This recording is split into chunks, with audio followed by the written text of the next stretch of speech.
So, some of you have asked about how to filter emails. And if you're like me, you're getting a lot of emails from Google Classroom.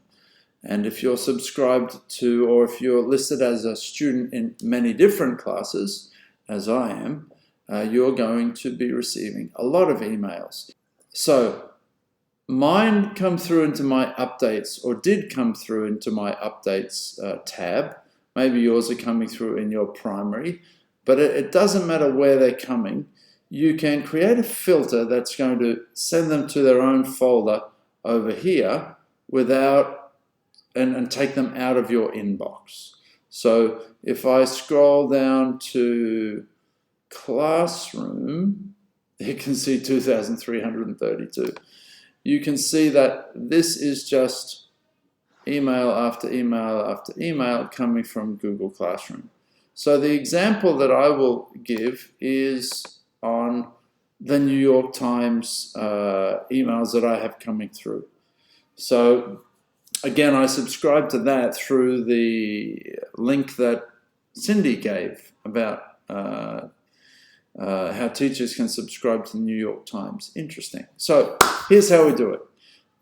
Find an email that you want to filter, and you can click the box and then go up into the three dots and say filter messages like these. Boom, click that button, and then you've got a whole lot of interesting stuff there that you can completely ignore and just simply click create filter.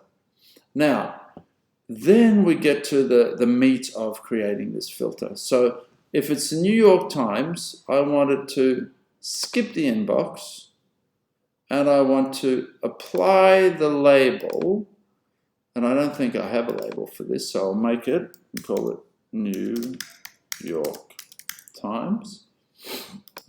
Create. And I could mark it as important. I could put it in a category. Let's just put it in updates, and then I can click apply filter to matching conversations. So all of the other ones that I've already received, it will apply it to. So you can, I can't move it, but you can see underneath there's all these other New York Times articles. If I click create filter, we should see them all disappear. Slowly they all disappeared. So now in my updates folder tab, I don't have any from New York Times. And if I go over to my folders over here, or my labels, if I'm 100% correct, and look at New York Times, there we go.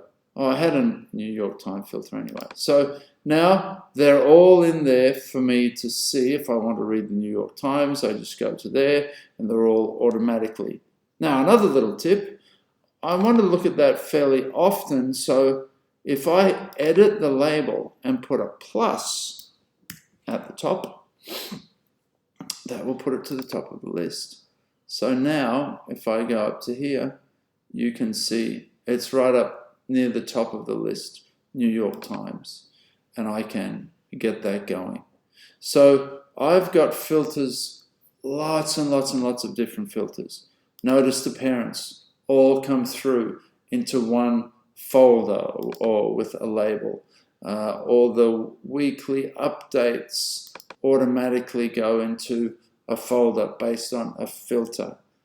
So there you have it. The steps involved in creating a filter that will take emails out of your inbox and put them automatically into a folder using labels and the other parameters that you can set in the filter dialog box. I hope it makes your email more streamlined.